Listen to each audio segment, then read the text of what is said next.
Hello, this is Jeanette Shaliga with VGA. We are celebrating our 5th VGA birthday, and our next presentation is by Kim Richardson, and she's going to be sharing a new strategy for breaking down brick walls. So Kim, thank you so very much. The time is all yours. Thank you so much for having me. I'm just going to jump right in. So we want to talk today about why we feel overwhelmed and disorganized sometimes when we're doing genealogy research. I want you to know that it is the nature of the research. It is absolutely not you as a person. And I have figured out, I think, how to overcome that feeling, overcome that thought chaos that we tend to go through when we're doing genealogy research. And the reason that it's important to do that is so that we can then devote our brain power, our thinking, to solving brick walls or to doing deeper research on our ancestors. And the general concept for how I do that is I begin to interact with my research in a physical way instead of just reading it on a computer screen or even just reading through my paper files and books and things like that.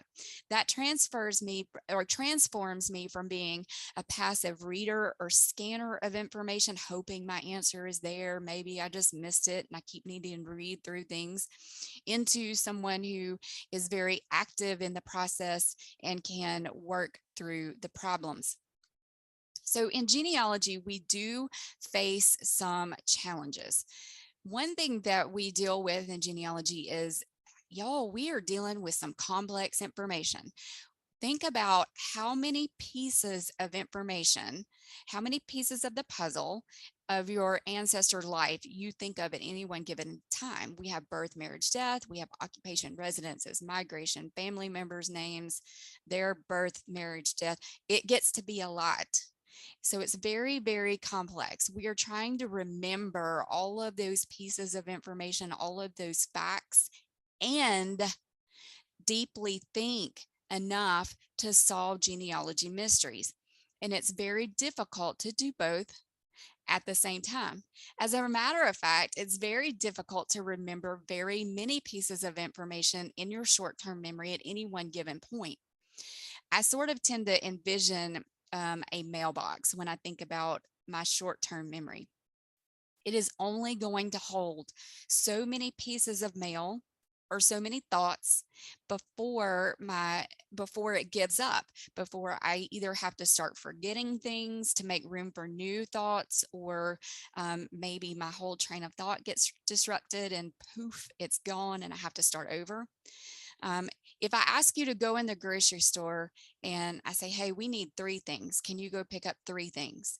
You'll probably say, sure, I can remember 3 things long enough to get out of the car, walk in the store, grab the shopping cart, do the shopping, check out, and get back to the car. But if I say, hey, so in addition to those 3 things, we need 8 more things or 17 more things, now we're at a disadvantage. We should have made a written list. We know that writing works, or we know that we have to write things down to compensate for our short-term memory not being able to remember all of that stuff. And the third challenge that we face is, particularly now, I don't think this was as true back in the day before we had computers. Remember back in the day that you were doing genealogy research before we had readily available online records. We were working with things in a more hands-on manner. And we know that that works. It works really well for deep thinking. Reading something on the computer screen or just reading through sheets of paper over and over again don't really allow you to think deeply and to really analyze and work through the problem. And so if we can then begin to do that, if we can just a little bit change the way that we're working on genealogy, we will match the way that our brains naturally work and allow us to really start to think deeply and analyze and problem solve. We will turn our brains into problem solving powerhouses by doing that. If you think about that, you have a math problem and maybe you can add 2 plus 2 in your head, but once we start stringing together a bunch of numbers, we need to get out pencil and paper. And that is what we're doing with genealogy. We are working in a 2 plus 2 scenario or method kind of way, but we're actually trying to work on calculus problems. You're a really complicated genealogy research. So we just need to adapt our work to the way that our brains work naturally. One thing that we can do before we start that process is to find a way to help ourselves stay focused. And this may mean that you need to write the research question down on a sheet of paper and keep it front and center as you work through the problem. That will give you something to refer to and say, oh yeah, that's right. That's what I'm supposed to be working on. It helps you not be distracted. But then the other thing that I do that I found really, really helps is I keep a couple of different lists going at any one time. I'll keep a list of other genealogy thoughts that I have about other problems that I'm not supposed to be working on right now.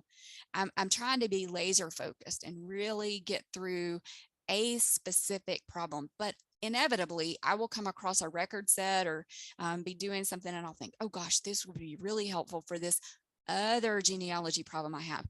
And so in that situation, I write down that notation. The other paper that I keep is for just chores or everyday tasks that pop into my mind. Like I need to pay that bill or I need to run that errand. And the reason I do that is because remember, our short-term memory is limited. Even if you try to ignore that thought, your brain will in the background hold on to it because that's its job.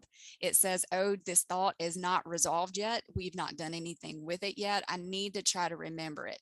And so it'll try to hold on to it. And you have cheated yourself out of valuable short-term memory space if you don't then commit that chore thought or something like that to another piece of paper, a docking space or a safekeeping space, so that you clear up room for other thoughts to come into your short-term memory so that you can pay more attention to the genealogy problem at hand.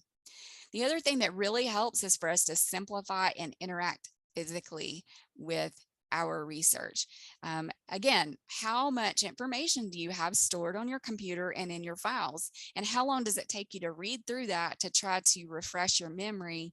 And then, you know, by the time I finish reading all that, I have forgotten what I started reading and I have to start over again. So we have a lot of information. I need to simplify that. And also, I know that when I interact with things physically, it helps me remember them. Your brain actually builds sort of a mapping system as you interact with things, data, information physically. If you think about, would you rather read a longer book holding it in your hand and flipping the pages or just reading it electronically on the screen? And by and large, most people say, I would rather hold the book in my hand. Why? Because, you know, you're reading and you think, gee, I need to go back and read something again. And your brain made a map of that. It can tell you, oh, you just need to turn a few pages back, or that was about 50 pages ago. You're going to have to go way back. That's how your brain works naturally. We also know that writing notes helps us remember things. That's why if I give you a handout that includes every single word that I'm saying in a presentation, many people will also write handwritten notes, because we know that when we start interacting with the information in a hands-on way, we remember things better. I had someone tell me yesterday, you know, this makes a lot of sense, because when I notice that when I start thinking about a complicated subject or I'm trying to figure something out, I'll at least just pick up a pen or pencil and hold it in my hand, because for some reason that flips a switch in our brain to say, hey, we need to be hands-on. We need to be very active here. So how do I do that with genealogy? I had to be creative in the way that I was able to make this switch into deeper thinking, active thinking in a genealogy setting. And so what I did is I created a set. I actually have 5 sets of cards that I use, but they are index cards and they have questions or prompts on them. And all I have to do is go through there and answer those on sticky notes, answer the prompts and the questions, and I briefly answer. I've got pictures of all of this. But this system that I came up with, the the sets of cards that I came up with walk me through that genealogical proof standard. It makes sure that I did reasonably exhaustive research, that I have accurate sources, and this says citations. I'm going to show you what I do during the work phase for gathering those sources. It's not fancy, it's easy. And so, but once I get all of this laid out, all my cards and sticky notes, then I can see how things relate one to the other. So that analysis is so much easier. It shows me all my conflicts, my gaps in information, my errors. And then after I work through the process, I can write my conclusion. And we know that writing the conclusion should be the pinnacle. It should be the last thing that we do in working through this genealogical proof standard, because that is where we start to see if our logic makes as much sense as we thought it did. We're able to document things. And that is what we consider in genealogy to be the proof of our research. So getting to talk about the cards I use, the sets of cards I use, again, I have that pre-made index card. I have my research question front and center. And then on other sticky notes, I'm answering those questions, but I'm also, as I have little thoughts or other questions that pop up, I note those and I just stick them right there in my workspace. I'm just giving myself a collection place as I work through. Now I have 5 sets of cards. Life fact cards are like facts about someone's life, birth, marriage, death, stuff that we're used to dealing with all the time. I have a set of cards that helps me do a lot of research planning, to do deeper research or to find the answer to a genealogy mystery. Discovery cards are brainstorming cards that walk me through brick wall busting methods or ways to find more information about my ancestor. A set of writing cards, and I have a whole set of just writing cards because that is how important that step is. And that is how good it is at solving genealogy mysteries that we work on. I have a set of story enhancer cards that we're not going to get to today, but those are what they sound like. They're story enhancers. They teach me, coach me, remind me to gather tiny little pieces of information about my ancestor that really sort of add to their personality, help me get to know them, feel in depth about them as I go through the research process.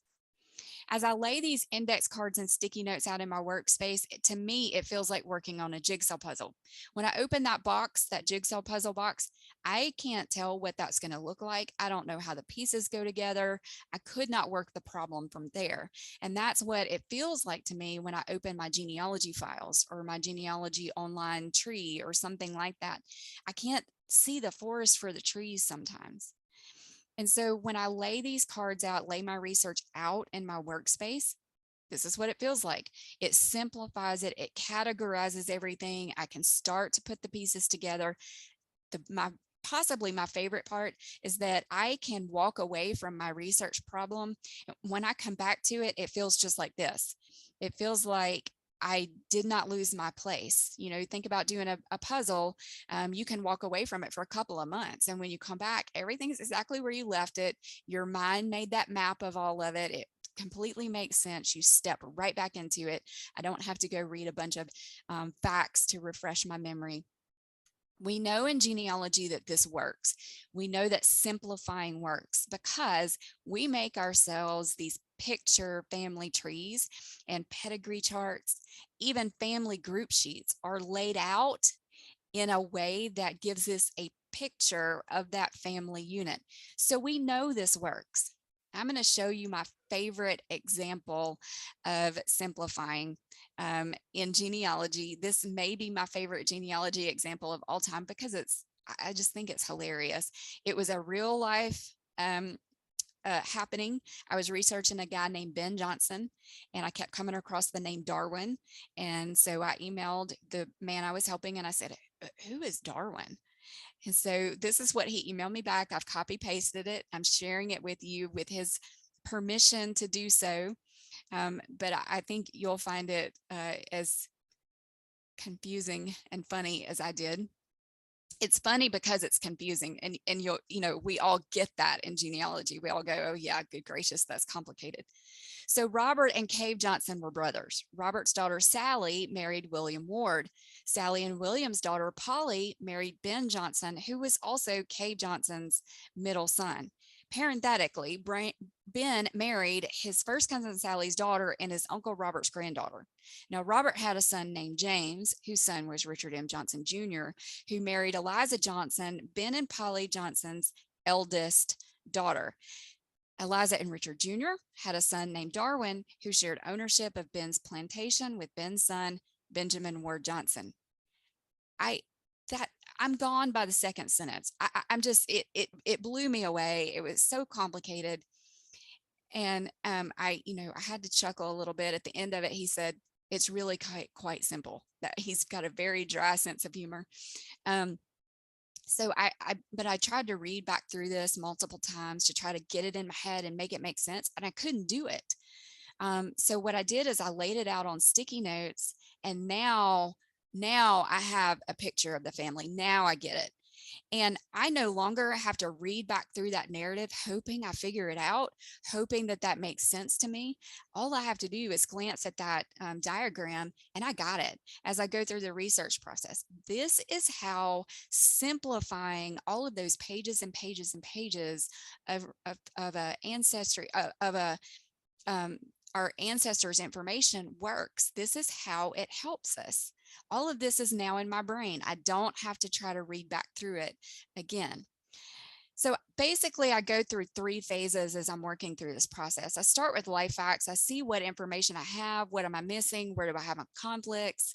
And that may mean that I need to plan a little bit of more research to find a way out of this.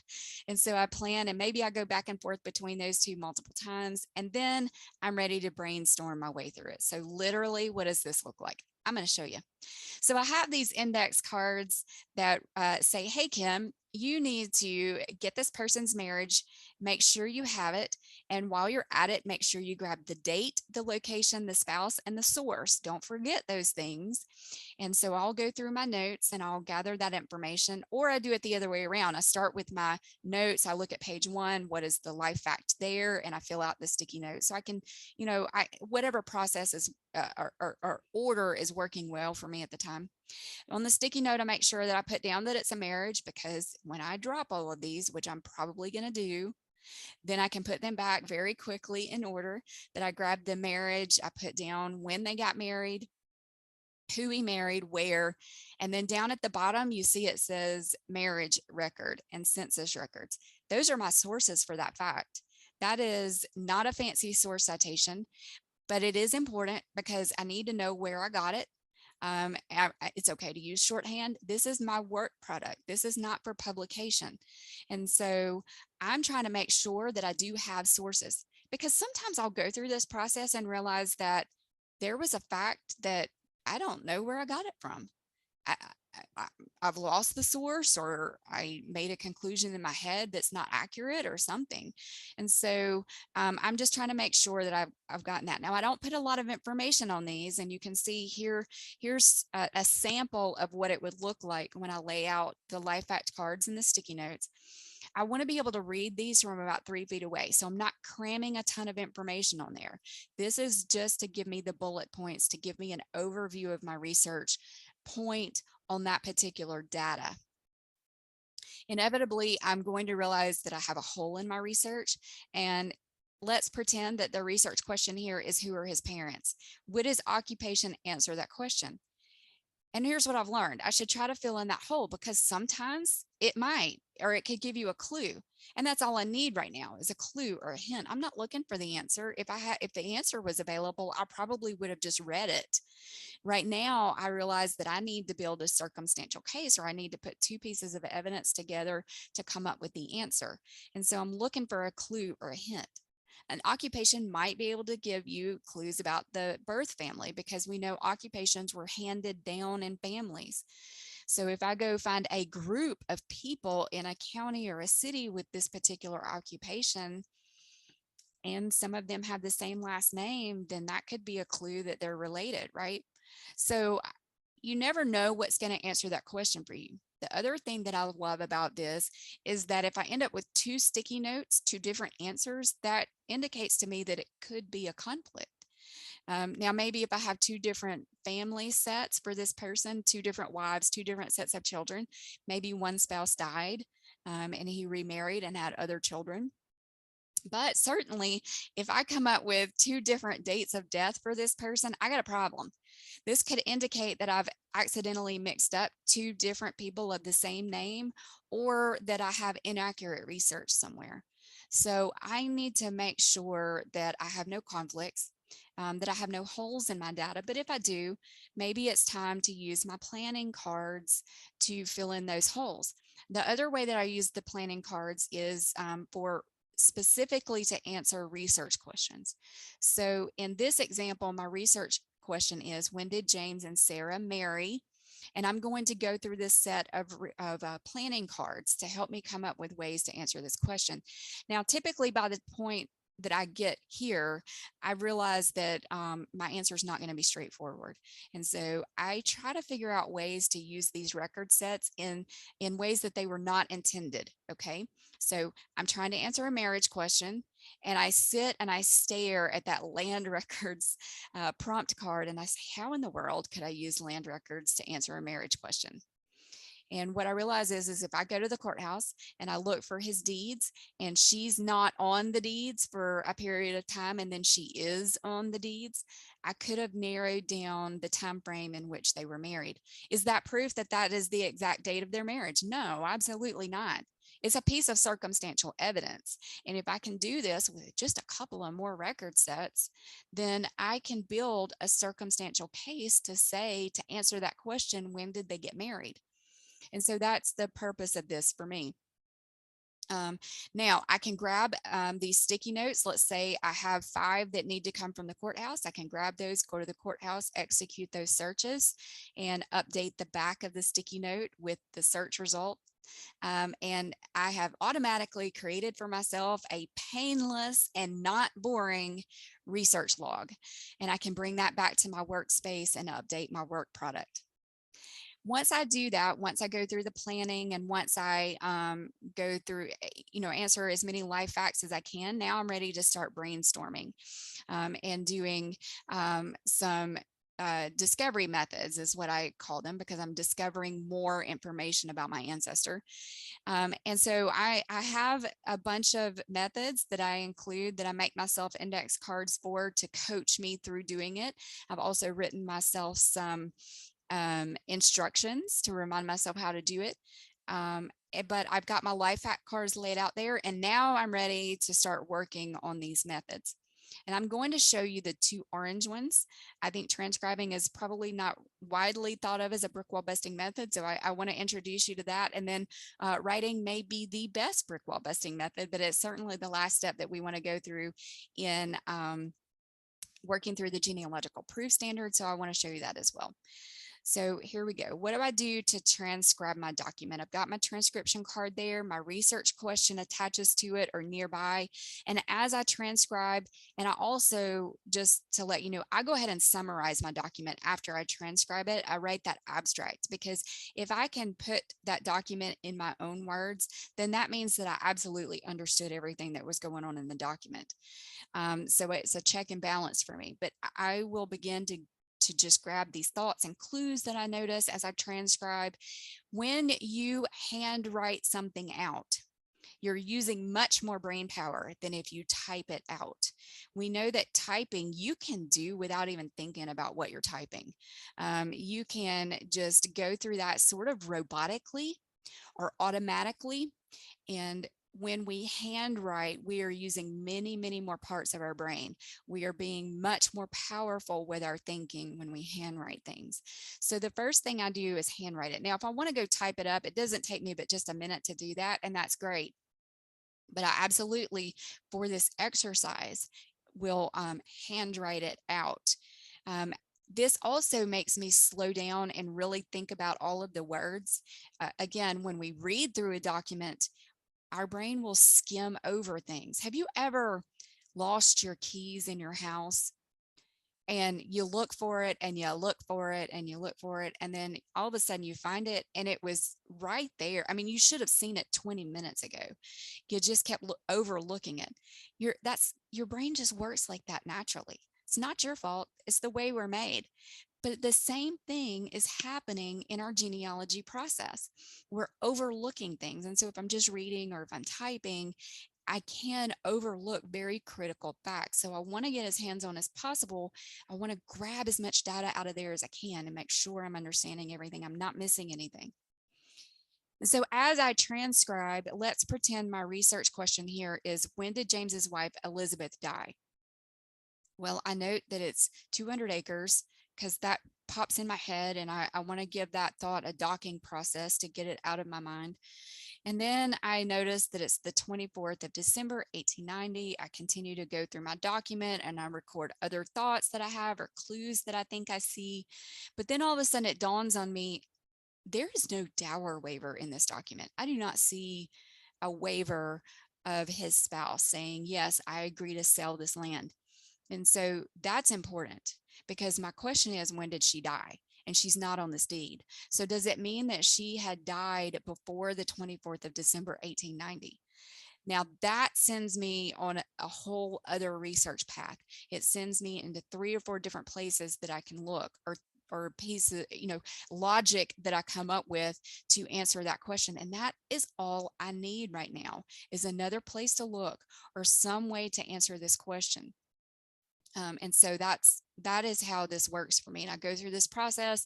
I find more research to do, more work to do, and then I'm off to the races to answer that question. Writing may be the best brick wall busting method, like I've said, because it makes you slow down and think. You have to explain your thought process step by step. And this is when you're going to realize that you have holes in your research you did not know were there, or the logic you thought isn't as logical as you thought it was. And so you're going to really teach yourself a lot when you start to write up your conclusion. Now, I use the writing cards, the set of writing cards that I've designed for myself to create this narrative. I struggle to write. It doesn't flow naturally for me. I get confused sometimes when I start typing up a narrative, and this prevents all of that for me. What I realized was, if I want to write like a cradle to grave narrative for my ancestor, just a biography, all of these life facts, those are going to be the important things that I need to write about. They're going to be my main points. And so I go ahead and label them as such. Now, let's say that, or pretend with me for a second that we want to write up, we solve for when Elizabeth died. Let's say we were able to figure out she died in 1889. And we've solved that mystery. We need to write that up because it's not written anywhere in black and white. We had to figure that out, piece together several things to come up with that answer. We need to write that up. And so maybe I go through and I pick out the facts that I need to put together to answer that question. And I'm going to put those across my workspace instead of a cradle to grave narrative. Either way, the process works the same for me. Those are going to be my main points, the important information I want to bring out.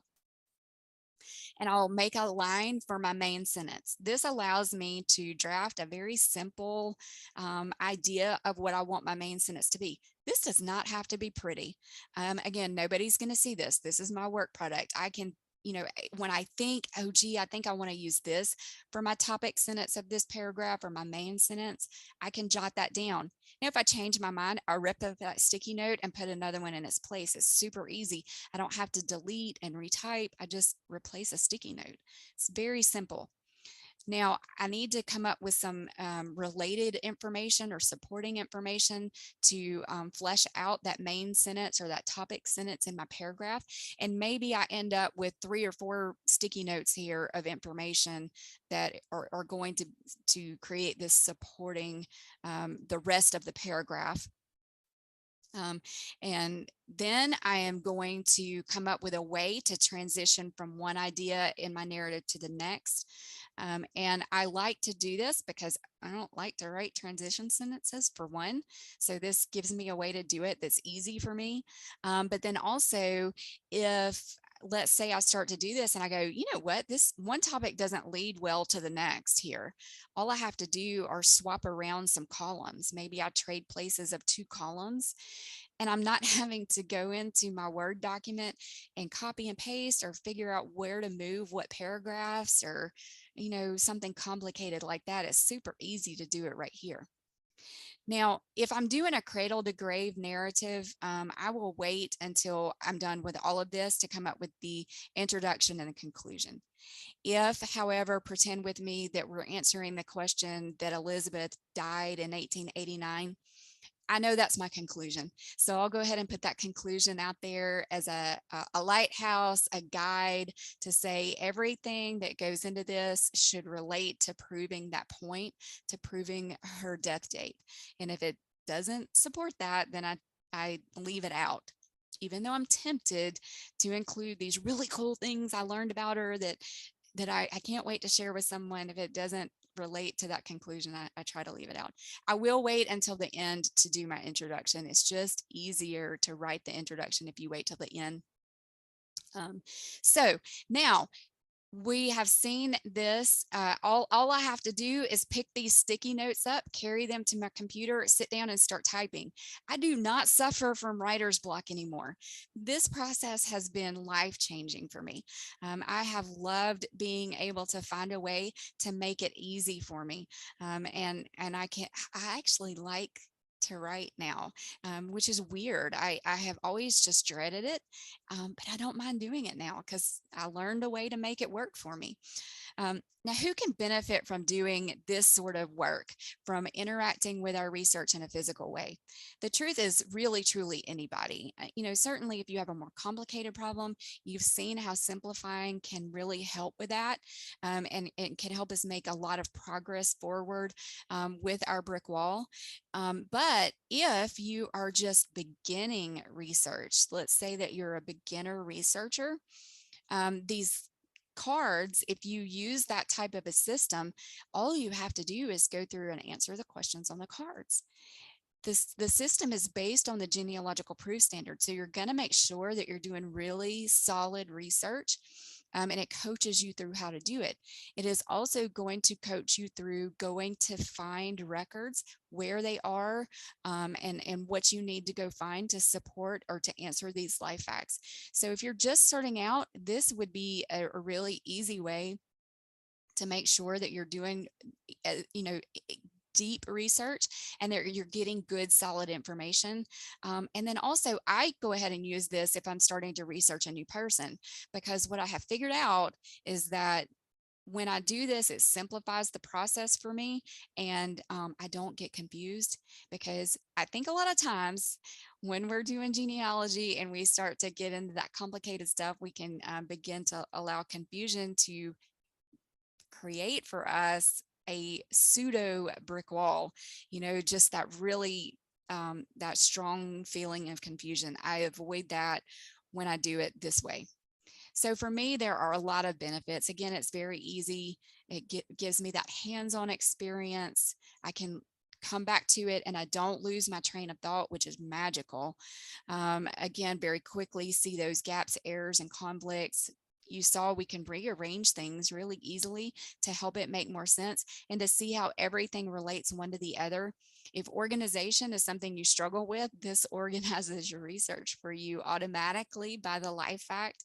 It does create that narrative outline to make that super simple and easy. And then it also does allow us to plan and brainstorm without having to remember all of this stuff. We can actually devote our brain power to busting through those brick walls, or to do, or to creating deeper research for our ancestors as well. Now, you can make your own set of cards that I showed you how to do, but if that is not your thing, if you want these delivered straight to your mailbox by just clicking a button, you can do that at brickwallbustercards.com. You get the 5 sets of cards. instructions. And then if you order the physical kit, it shows up right to your mailbox, super easy. But you'll get all of the supplies, the sticky notes, pencil, tape, everything that you need to work through the process. Or you can do just a digital download, which is going to be a PDF of the instruction booklet and the cards. You'd print those out, cut the cards apart, and then you're ready to use them. I created a discount code for us today. It's VGA. I thought we could remember that. But I love to talk about genealogy. My whole goal is to share with you what worked for me in making this simple and solving a lot of problems for myself. And so I would love to talk with you about genealogy. You can email me at kim@brickwallbustercards.com. I have had a blast with y'all today. This is a great event. Thank you so much for doing this. Thanks for having me. I've enjoyed it, and I wish you the best in your genealogy journey. Thank you.